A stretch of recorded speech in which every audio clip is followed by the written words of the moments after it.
Hi, I'm Richard Karn, and you may have seen me on TV talking about the world's #1 expandable garden hose. Well, the brand new Pocket Hose Copperhead with Pocket Pivot is here, and it's a total game changer. Old-fashioned hoses get kinks and creases at the spigot, but the Copperhead's Pocket Pivot swivels 360 degrees for full water flow and freedom to water with ease all around your home. When you're all done, this rust-proof anti-burst hose shrinks back down to pocket size for effortless handling and tidy storage. Plus, your super light and ultra-durable Pocket Hose Copperhead is backed with a 10-year warranty. What could be better than that? I'll tell you what, an exciting exclusive offer just for you. For a limited time, you can get a free Pocket Pivot and their 10-pattern sprayer with the purchase of any size Copperhead hose. Just go to getcopperhead.com. That's getcopperhead.com for your 2 free gifts with purchase. Getcopperhead.com. Message and data rates may apply. See terms for details. This episode is brought to you by Progressive Insurance. You chose to hit play on this podcast today. Smart choice. Progressive loves to help people make smart choices. That's why they offer a tool called Auto Quote Explorer that allows you to compare your Progressive car insurance quote with rates from other companies.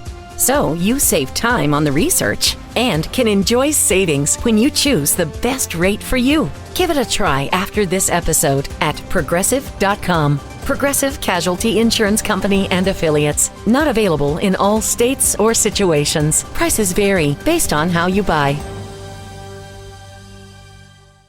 When you think about businesses that are selling through the roof, like aloe or skins, sure, you think about a great product, a cool brand, and brilliant marketing. But an often overlooked secret is actually the businesses behind the business, making selling and, for shoppers, buying simple. For millions of businesses, that business is Shopify. Nobody does selling better than Shopify. With Shop Pay, that boosts conversions up to 50%, meaning way less carts are going abandoned and way more sales happening. So if you're into growing your business, your commerce platform better be ready to sell whatever your customers are scrolling or strolling on the web, in your store, in their feed, and everywhere in between. Businesses that sell more, sell on Shopify. Upgrade your business and get the same checkout Skins uses. Sign up for your $1 per month trial period at shopify.com/Westwood1, all lowercase. Go to shopify.com/Westwood1 to upgrade your selling today. Shopify.com/Westwood1. Every team, every topic, everywhere. This is Believe.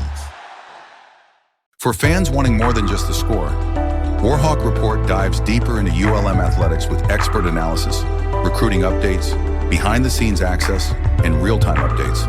Whether you are a diehard fan or just curious about the Warhawks, we've got you covered. Subscribe today at WarhawkReport.com. Smart coverage, real insights, all Warhawks. WarhawkReport.com.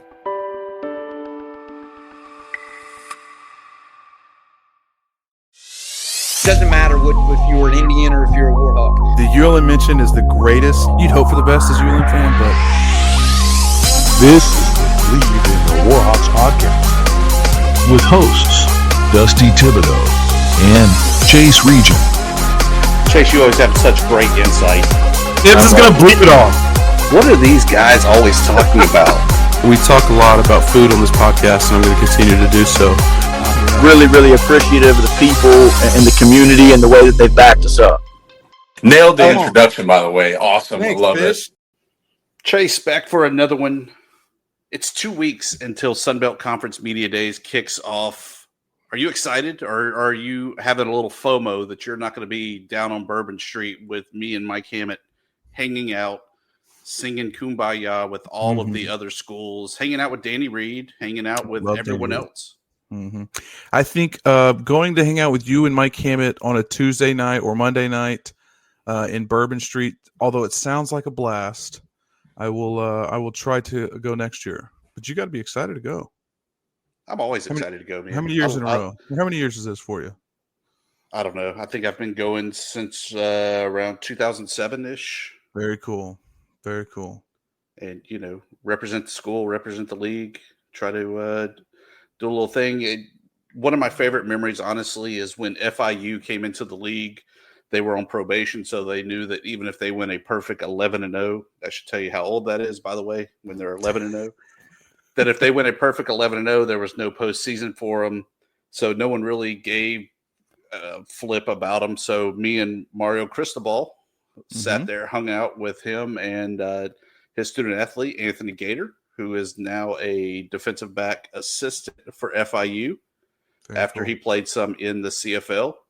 We sat there, we hung out, talked to Scoop, learned about Mario Cristobal still having a driver's license picture from when he was offensive lineman at Miami, and it did not fit the athletic coach that you saw right there.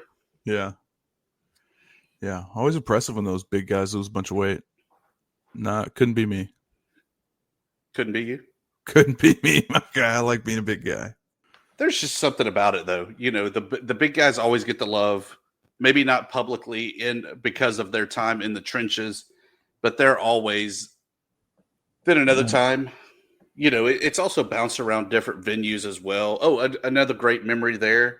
There was a year they rented out the Creole Queen or whatever it is, the little riverboat where you go up and down. They had a little buffet set up, a bar. Hey, that's cool. That involved good old Howard Schnellenberger of FAU fame. And that guy loved to tell some stories all about him, and they were just timeless. In addition to that, they had some gambling set up for fake money, so got to roll some good old bones with Rusty Smith. It's a dope name. He was a quarterback at FAU, played in the league a couple years, and now is a athletic director and head coach at a high school somewhere in Florida. You miss those Florida schools being in the Sun Belt? I'll tell you, I think the FAU games that ULM had were pretty good, tight games, and I'm glad to see that they did sign that home and home with them to kind of rekindle that rivalry. FIU, I felt like they were like the pest school. When you were supposed to beat them, they were going to come in and whoop you. And then when it was like, we're kind of 50-50 with them, it was a battle of the ages that you somehow squeaked out. On that note, though, one of the greatest players in Sunbelt history, T.Y. Hilton, was just amazing. Yeah, for sure. Yeah, we can't have, that's our thing, right? Like, we're the pesky ones that you're supposed to be, and then we come in and bite you. So I don't, when I came into the Sun, or when I came into ULM, they were just departing, them and UNT, and it was tough because I wanted to beat UNT for a longer story for a different time. But, I think I'm glad they're out. They're shit schools. But as I look forward to this year, so you go to New Orleans Monday. It's a Tuesday and Wednesday thing, right? And then you go home. And what do you do while you're there? You're interviewing everybody? You're just working on ULM people? What's the game plan for you? Yeah, so we do a lot of stuff with Fun Belt Podcasts. So we'll be cranking out content with all 14 schools, the Commissioner Gill, the personalities there, and then trying to knock out some stuff here for Believe in the Warhawks with our opponents. Very cool. And, one of my favorite guys, and it's so ironic that one of the schools that I feel like I know that you don't like very much, Louisiana Lafayette. Mm-hmm. Dude, I could sit there and talk to Jay Walker all day just about history and the ins and outs of Louisiana politics, Louisiana sports. Mm-hmm. It's just fascinating. And his breadth of knowledge ranging from Centenary all the way down to Delgado Community College. Very cool. My guy's Louisiana, huh? Through and through. And he likes to hammer the beers with us there, Chase. Hey, that boy from Lafayette, I don't think he has a choice but to drink and cook. So good for him. Jaywalker. So when the media polls come out, or I guess the coaches poll comes out at Sunbelt Media Days, how do you think, first of all, that a lot of these coaches vote? Do you think it's kind of a buddy system of, hey, this guy's a great guy, so we're going to vote him first? Do you think that it's a real evaluation of the talent and say, man, this school has pretty good talent. I think they're going to do pretty good. Or is it just kind of a copy and paste of how the season ended last year? Dude, that's a great question. I don't know. I would hope that they would look at, transfers. I know they don't care about stars or anything like that. They're doing it off of, talent they see on film. I think, from their side, they're in, if you don't know this, they're in these coaches' offices. I know you know this, but they're in these coaches' offices just watching film on random, players that are really good to really bad. Then you're evaluating in high school, JUCO. Also now you're evaluating their film from college. That's what I would hope. What I think they do is they copy and paste it, because I don't know. I don't think they give a shit. I don't think they care. I don't think they look like, they're no coach you ever talk about is going to care about preseason rankings unless it's motivation. Like, what was it last year, Tibbs? TPW, PTW. Prove them wrong. Prove them wrong. 1, 3, 4. So, I'm sure they just copy and paste, or maybe they ask around, or maybe if they like some players that somebody got, But I mean, you got to think how much are they really? If you're Bryant Vincent, how much are you really, really looking at, who all these people got in the portal? I think they might know it, but I don't know how much they're really film studying or really evaluating some of these guys. Because here's my point: like, our recruiting area is going to look different than Troy's, right? Mm-hmm. It's going to look similar, sure, to it's going to look similar and different than Lafayette and Texas State and all those. So, I think. I don't know how much they really know about transfers and all that, if you get what I'm trying to say. Unless they happen to know that kind of one-off. Like, say that Ahmad Hardy was going to Southern Miss. Yeah. You kind of know what he is, what he looks like, and so how much better that running game would have been if he would have gone there.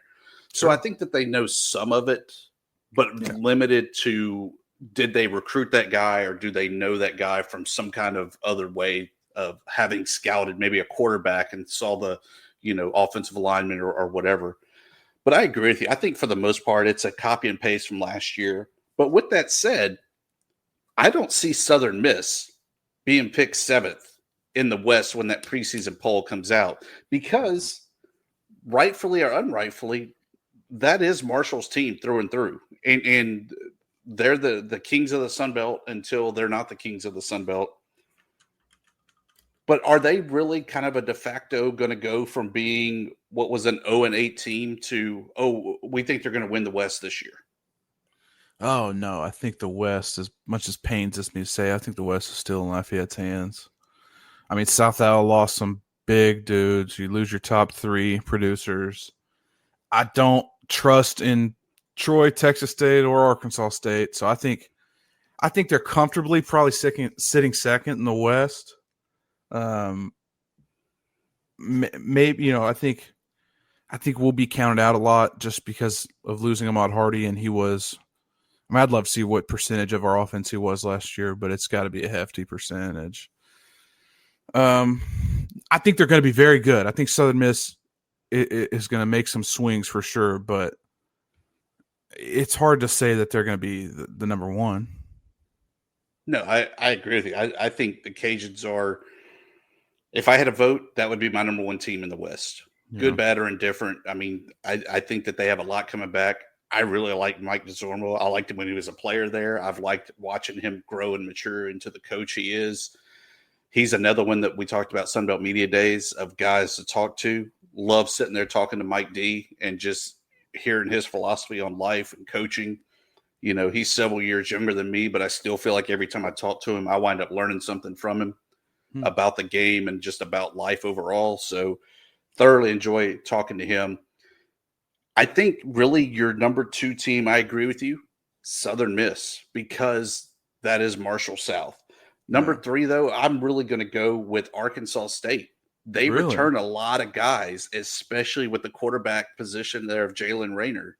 Mm-hmm. They got the gunslinger. They got the general. This is year number 3 for him. I think he's ready to kind of put it together and make a little bit of a run there for the Red Wolves. And who is that? It was Braylon Braxton. Did he end up going, the Marshall quarterback? Is he going to Southern Miss? He's going to Southern Miss. Had his photo shoot where he was dressed as Batman. Man, isn't that, that's I'm sorry. It took me off. I think it's so important, in a league as ours, which is dominated, in my opinion, by defense and the run game, because usually you see a lot of bad quarterback play. And sometimes I think you should really see some great line play. I think you really see some great defensive play. And I think a lot of the times you see, I know the Sun Belt's had its fair share of decent quarterbacks, but especially in the last few years, I'd say. But to keep a guy nowadays is huge. And I completely understand why you're saying Arkansas State.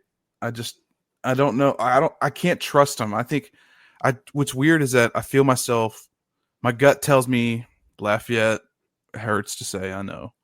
And then Southern Miss, just because, if you take it from Marshall, they lose a first round draft pick. But other than that, they're really good.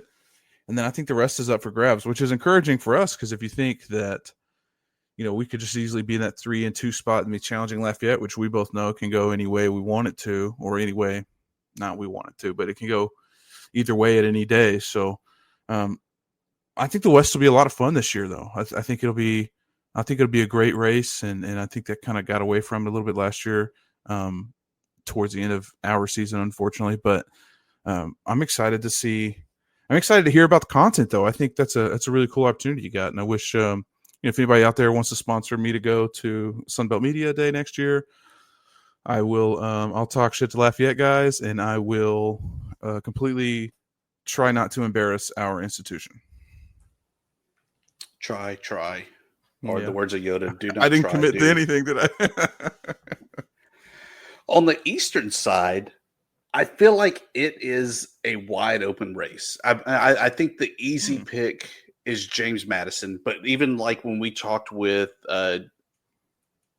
Katie and Shane, they don't really know what they have coming in for quarterback, not knowing if Alonzo Barnett is fully healed or really what that whole quarterback room looks like.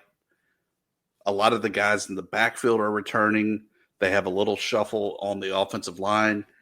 But overall, you got to figure that Bob Chesney has the things in place to put them right back up there, because I feel like they've underachieved every year except for the year they were ineligible for the title. Mm-hmm. Yeah, wide open, I think, is an interesting take. I feel like it's so similar to the East and the West in that point, because, dude, JMU just feels like maybe I'll let those two convince me last week, because they convinced me that JMU is the truth, and after looking at what they got going on down there and over there, not down there, over there, I think. Beyond that, I don't trust. I've wide open the sense of, again, I don't trust Georgia Southern, Coastal, App. I know App can always be good, but App can always be bad. We should have beat them 2 years ago. Marshall, Dominion, Georgia State, and I love talking to those guys from Georgia State. I just don't know if they're really going to have, honestly, the talent to do it this year. I hope they do, because they were great people, but it feels weird to say, and maybe this is biased. This is actually super biased to say, but the West feels a little more competitive than I think at the top end than the East will be.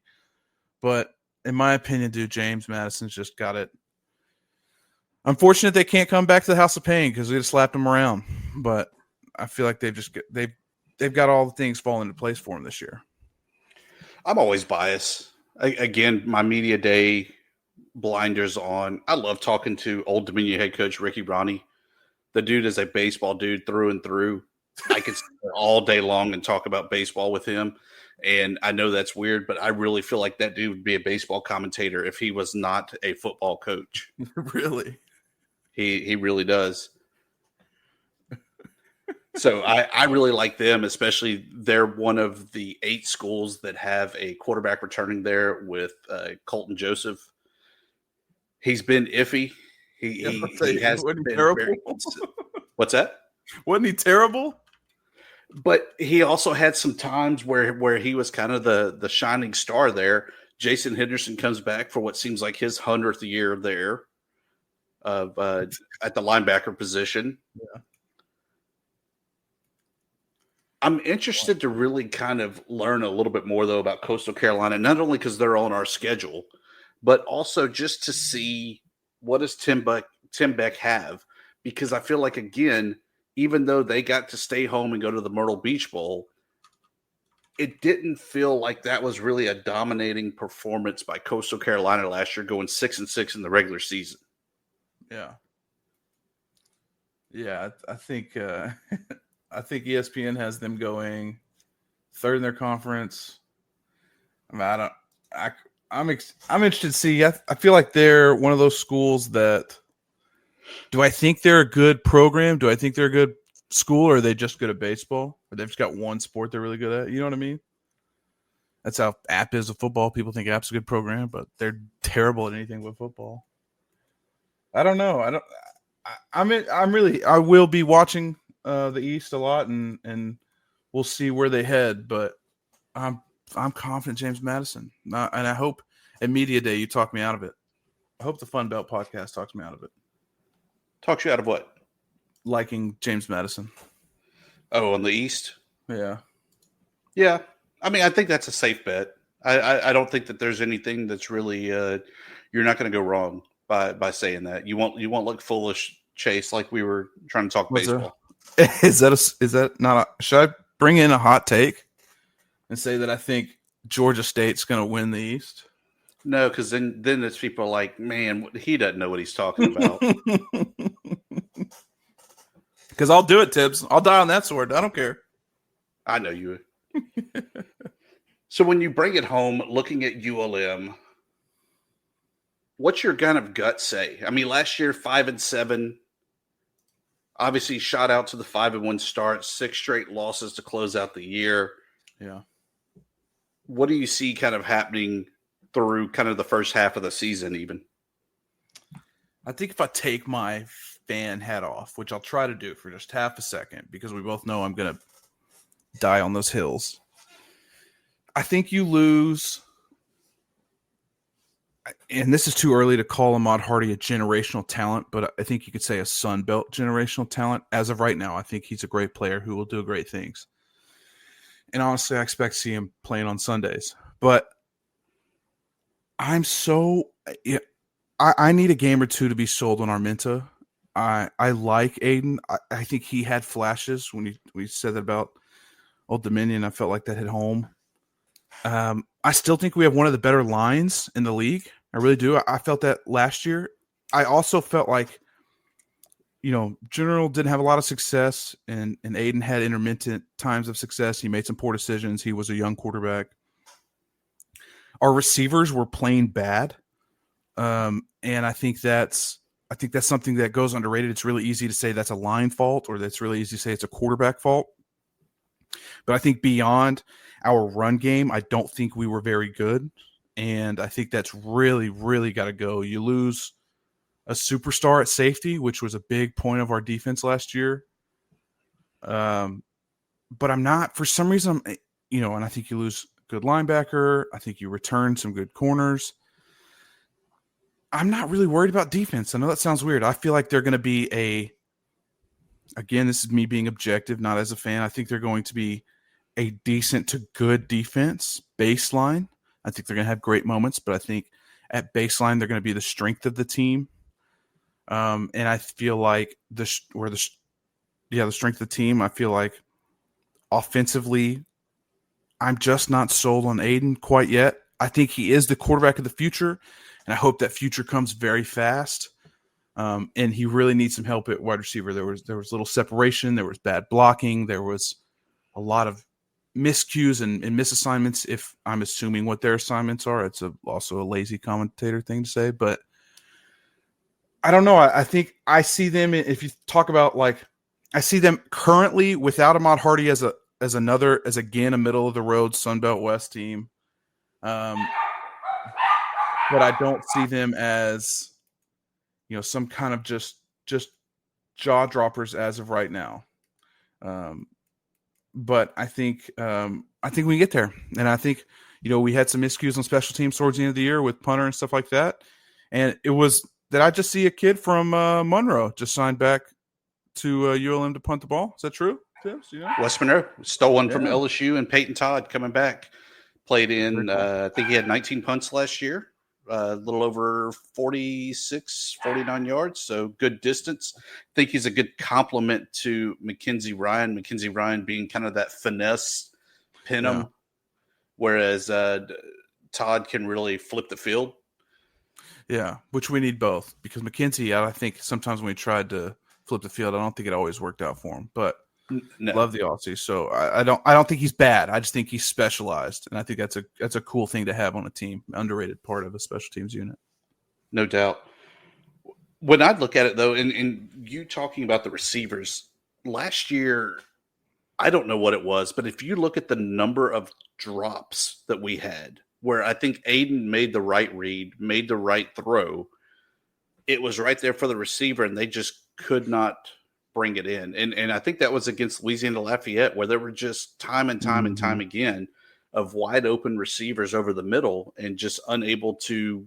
When you think about businesses that are selling through the roof, like aloe or skins, sure, you think about a great product, a cool brand, and brilliant marketing. But an often overlooked secret is actually the businesses behind the business, making selling, and for shoppers, buying simple. For millions of businesses, that business is Shopify. Nobody does selling better than Shopify. With Shop Pay, that boosts conversions up to 50%, meaning way less carts are going abandoned and way more sales happening. So if you're into growing your business, your commerce platform better be ready to sell whatever your customers are scrolling or strolling on the web, in your store, in their feed, and everywhere in between. Businesses that sell more, sell on Shopify. Upgrade your business and get the same checkout Skins uses. Sign up for your $1 per month trial period at shopify.com/Westwood1, all lowercase. Go to shopify.com/Westwood1 to upgrade your selling today. Shopify.com/Westwood1. Hi, I'm Richard Karn, and you may have seen me on TV talking about the world's #1 expandable garden hose. Well, the brand new Pocket Hose Copperhead with Pocket Pivot is here, and it's a total game changer. Old-fashioned hoses get kinks and creases at the spigot, but the Copperhead's Pocket Pivot swivels 360 degrees for full water flow and freedom to water with ease all around your home. When you're all done, this rust-proof anti-burst hose shrinks back down to pocket size for effortless handling and tidy storage. Plus, your super light and ultra-durable Pocket Hose Copperhead is backed with a 10-year warranty. What could be better than that? I'll tell you what, an exciting exclusive offer just for you. For a limited time, you can get a free pocket pivot and their 10-pattern sprayer with the purchase of any size Copperhead hose. Just go to getcopperhead.com. That's getcopperhead.com for your 2 free gifts with purchase. Getcopperhead.com. Message and data rates may apply. See terms for details. Capitalize on it. I think that has to get better, and I think you'll see that. I think that Vincent brought in a lot better, bigger, faster, stronger receivers, headlined definitely by Nick Trio out of New Mexico. That was Aiden's good roommate there when they were at New Mexico for that year. So I think that there's already that special bond, and I think that will help have that passing game going. Now, is it going to be a one-dimensional where if Nick's covered, Aiden's going to have to scramble for his life, or is somebody else going to step up? Because I immediately think back to even that 2012 season where Colton was comfortable, and him and Brent Leonard were definitely on the same wavelength a lot of times, that they were able to make plays happen that were not there. Mm-hmm. It would be great to see a good connection like that come back again, but you need to be able to have the Caesars, the T-Mays, and everyone else that kind of contributed of the just in case Brent Leonard was getting double teamed, there was somebody else that was able to break open. But I like Godfrey in that situation. I really do. I don't think, I know I just basically just took a crap on the receivers because, again, that would be my biggest challenge of the offense last year. But I think Godfrey, if he's a number 2 option, I think it's a great option. Oddly enough, he's a tiny guy, but he really did great, ran great routes in the red zone.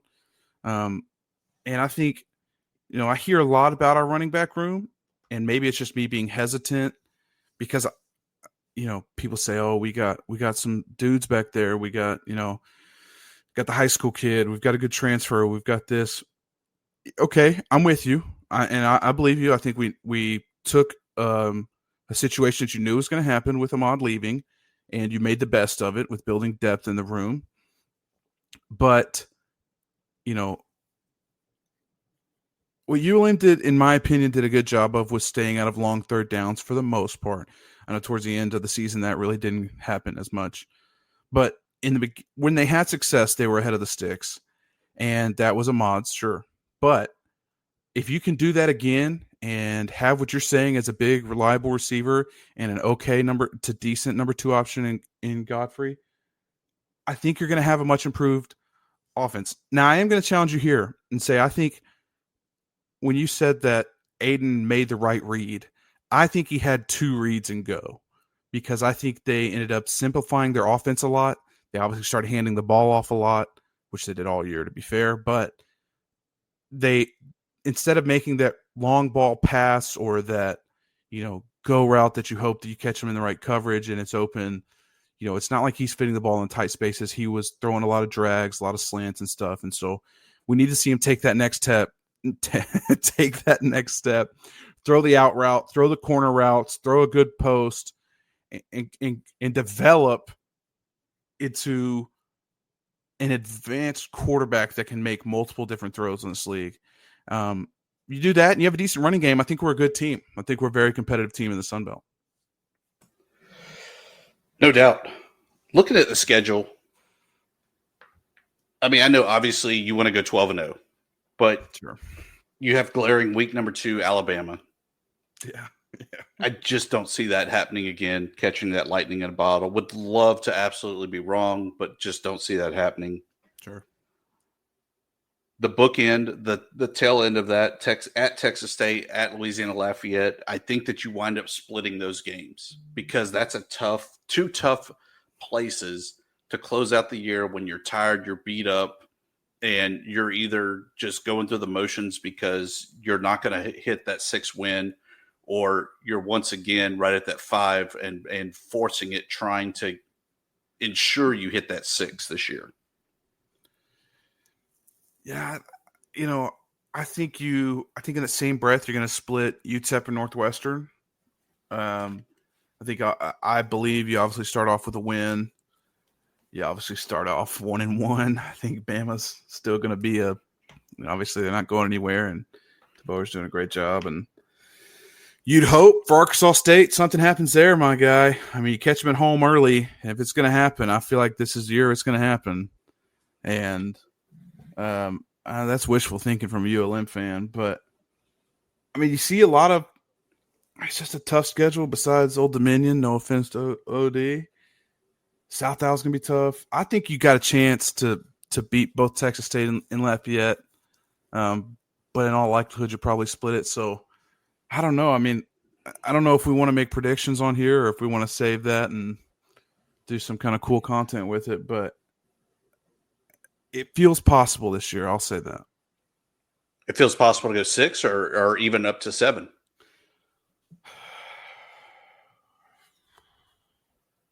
I would say 7. I think that's where I'm looking to go. I think you've really got some winnable games, and I think you'll know a lot about this team by week 3. Week 4. No, I think by week 3 you're going to know. I think you're going to know after the bye week. I think you're going to know. Oh, dude, do we have a week 3 bye this year? Yes, we do. Oh, that's terrible. Oh, that's so bad. I'm so sorry. I'm not looking at dates. I'm just looking at the season schedule. Oh, man. I think you'll know a lot about this team by the 3rd week. You're going to see them against bad competition. You're going to see them against some of the best competition. And then you're going to see them against equal-minded competition. I think you'll be able to make it. If you take it week by week, I think you'll be able to make a good determination of who we are. So you think it's a 5-7, or excuse me, a 7-5 type of season? I think I'm going 6-6. But let me ask you this though, Chase: if things don't work out, maybe we're 4-8, okay, 3-9. Is this year a failure? Did we take a step back? Yeah. I think a 3-win or 4-win season would be a failure. I think a 5-win season is the minimum now. Yeah, I would call it. call it a definite setback in my head. I don't think, if you think about the climate of athletics, you think about, we finally passed the student fee. We kind of feel like, this is a pivotal year where things need to go baseline or higher. I would be disappointed if we won less than 5 games. I think it depends. I mean, it depends on I agree with you that you got to win 5, because as much as I hate to say it, I think 24-5 wins was kind of fluky. I don't feel like we were a 5-win team last year. I think we were a 3 or 4 win team. Yeah. So to be at the 5 win this year, I think puts you kind of on course of where you should be. But yeah, I just hope that if things do fall apart, that there's some patience, some understanding that we kind of overachieved in Vincent's first year, because I don't want to see the already kind of fragile fan base start turning on the program, turning on him, and going back to I told you we should be in the Southland mentality when you lose like the App State game where the guy hit a 54-yard field goal as time expired. I mean, but things like that happening, that you play as good of a game as you possibly can, and you could still wind up being that one play too short. I don't know, Tibbs. I'm so, I understand wanting patience. Obviously, I'm not going to be, if that happens, I won't be calling for anybody's head or anything like that. I don't think that's the time. And I don't agree with whether we win 0 games or 1 game or 2 games that we should go to Southland. I don't think that's the route forward either. But I think that at some point we got to be the team that starts to win those games, and we got to start, harboring that identity. And I don't think it's an option. It shouldn't be an option to win less than 5 games. That should be something we're looking at, and I would hope that fans will still look at it and think we got the right guy, because I believe that. I think we got the right guy at the helm, on the throne, at the helm and on the throne. I was referring to Hartwell and Vincent there, but you got to have success, and I don't want to use the excuse of, we lost Ahmad and we lost Wydet, but no, it doesn't matter. You've got to do that every year nowadays, and that's the modern game. No doubt about it. One question I have for you though, Chase. Mm-hmm. We open up Sunbelt Conference play September 27th against Arkansas State. It's homecoming. Mm-hmm. As a player, do you care that it's homecoming? Is there any kind of different vibe around campus or around that game when you're strapping on the pads? I think so. I think it's a cool, I would say during my experience, which obviously is much different than the current experience that college athletes are experiencing. There's a buzz around town.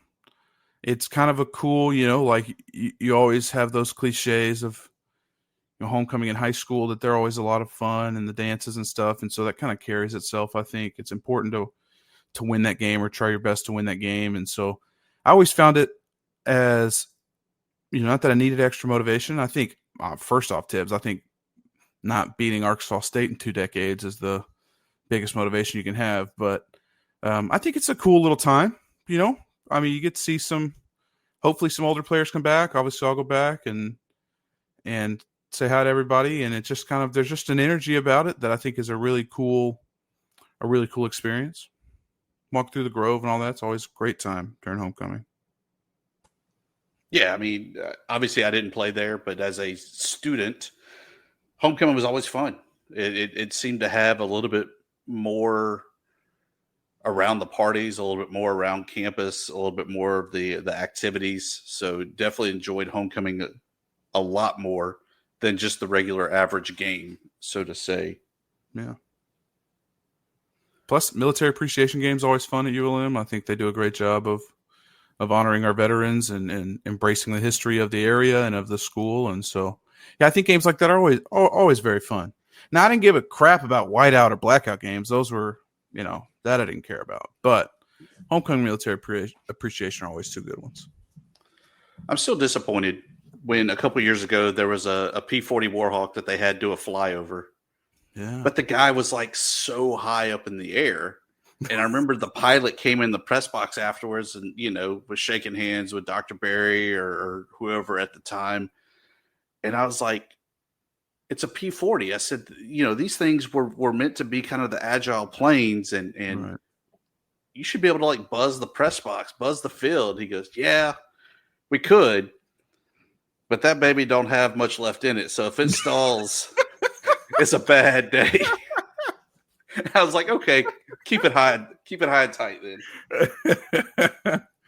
Yeah, that's hilarious. Tibbs, were you at the camo out game? I forget about that. We mentioned those god awful jerseys last time. Were you there for that? I was there for it. Saw old Pete Thomas. My mom showed me this the other day. She still has the T-shirt. Remember they gave out free T-shirts. They were green with the camo Warhawk head on it. Still got the shirts, dude. I should break that out of the military game. I should wear that jersey, Tibbs. No, you should wear that jersey of mine from the military game. I have a camo baseball jersey that I'll break out for it. Wait, one of the green ones or one of the red ones that they have? No, this is a old camo Warhawks baseball jersey. It's so cool, dude.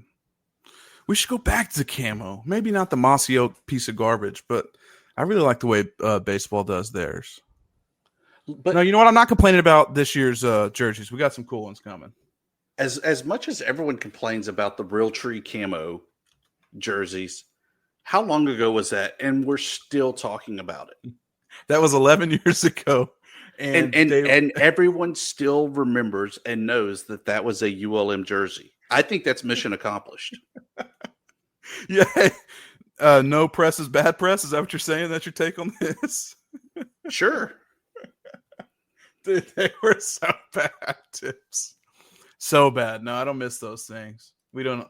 There are a couple throwbacks I'd like to see. Some of like the old gold, the Indian golds. I liked those, but not the not those. So if you did have to design a uniform, what kind of design are you going with for football? I like the idea of an all gold helmet, like as an alternate home, or I guess alternate away, whatever you'd want to do it as. I really like the fun row aspect. I'd really like them to put fun row on the front of it, or even just the when you think about I think the NBA does the city jerseys. I think something like that, and maybe throwing a little. What's the city colors? It's got like teal on it. Maybe throwing that on the M of the Monroe with the red.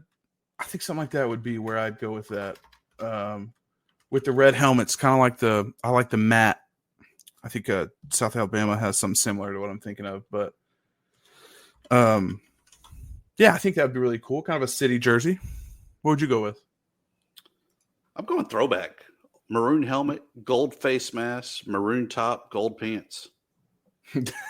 God, those are ugly. Where did they wear those? They have them in the athletic hallway. It's not Alabama, obviously. They wore whites, but where was that? I mean, that was the jersey that was around the 1A transition. Yeah. And so that was also the late 80s. And no, I'm not a late 80s. Hey, we were successful in the South and let's go back because I'm still stuck in the late 80s. I just like that jersey. When I went to my first NLU Northwestern game, that's what it was. And so I love it. Oh, wait, I just looked up a picture. These are awesome. I know exactly what you're talking about. With the 3 stripes or the 2 stripes on the side? Yep. Oh, dude, those are slick. 100%.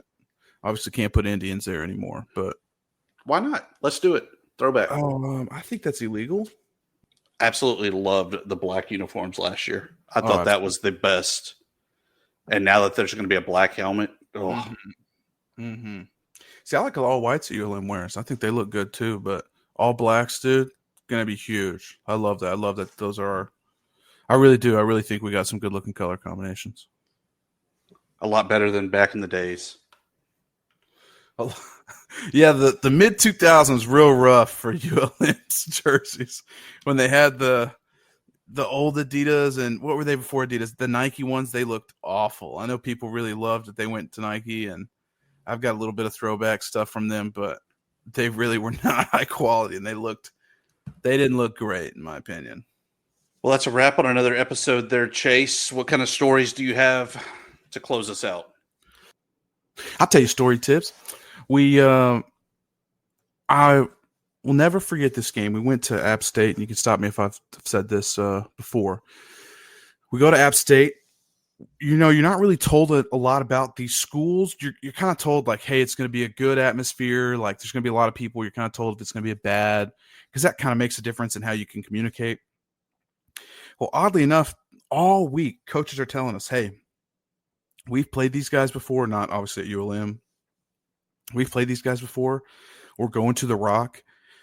I know it's in rural North Carolina, but I promise you they're going to sell this place out. They sell this place out every single week. And they were good. This was App State's first year in the league, maybe second. They were really good. They had that infamous, they run the stretch until you cry. And so they keep telling us, hey, it's going to be popping, it's going to be popping. Well, we show up, Tibbs, and this place is to the gills packed out. I mean, they have this, like, similar to Lafayette's Hill. They have one like that, standing room, kind of like, no, it's completely packed. People in chairs, people in, laying on their blankets and towels and stuff. It's also raining. And what none of us were prepared for, and I don't know why, maybe it was because it was decently early in the season, it was like 30 degrees. That doesn't make sense if it's raining 30 degrees. It was like 40 degrees. So it's cold, it's raining. I did not bring a lick of wet or cold gear, so I'm begging equipment guys to get me something. I get a long sleeve. We go out there, and dude, they are so good. They just, that they've had talent at quarterback. They had talent at quarterback that year. This had to be 2014. They had, they could run the ball really well. They had good offensive linemen. They had a defensive lineman that ends up getting drafted, and I'll come back to that. And I didn't think he was very good, but he turns out very good. I think he had 2 sacks on me that day. Right before halftime, we ran a play that we hadn't ran yet. And I don't quite recall the play name, but basically it was a Hail Mary. And so I was supposed to set out as far as I could to overset. If you take somebody's shoulders in front of you, right? I'm oversetting to his right shoulder. And then my guard, Ben Reisenhoover, played right guard. He was supposed to set the inside shoulder because they're only going to rush 3, right? They're going to protect 8. They're in a prevent, and we're in Hail Mary. And I set, and I'm like, oh, I got a perfect set. I jumped his outside. I'm great. And this cat does not touch me, goes straight underneath, puts his helmet right under Pete Thomas's helmet, and was by far the cleanest sack I've ever seen. And I look to my left, and immediately I'm upset because I'm like, Ben, you just cost me a sack. And Ben told me, he goes, Chase, we called the play the other way. You were one-on-one with that guy. We were trying to help out the left tackle on this. And lo and behold, a few months later, I watched that play again on ESPN as that kid gets drafted in like the 3rd round of him not even touching me, taking an inside move, and just cleaning up Pete Thomas like he had an invitation to be there, dude. Tough time. My story. One of my favorite all-time basketball players in the college ranks was a Sunbelter in the early years of ULM being in the league there. In 2007, he was Player of the Year, where he only averaged just under 21 points a game. Okay. This guy was 6 foot, but if you met him, you would think he's about 4 foot. And had the best ball handling and quick shot I've ever seen. And that is the legendary from UNO, Bo McCaleb. This guy absolutely destroyed ULM for at least 30 points every time he played the Warhawks. It was not a fair fight. And that was the only offensive threat, I swear, that UNO had. It was the craziest thing to watch him just go to work. That's also the same game the last time we went to UNO where Rudy Turner was determined that he was going to score a double-double and may or may not have ensured that attempted layups slammed off the rim right back to him so that he would get additional rebounds. But he did it. He did successfully get his double-double. Bo McCaleb, dude, he played until 2017. Spanish, he played all over overseas. He was an amazing guy. He's definitely somebody that helped put Sunbelt men's basketball on the map, but never got to go to the NCAA tournament. Tough. Played for UNO. So until next time, Chase, we'll do it again. Yes, sir.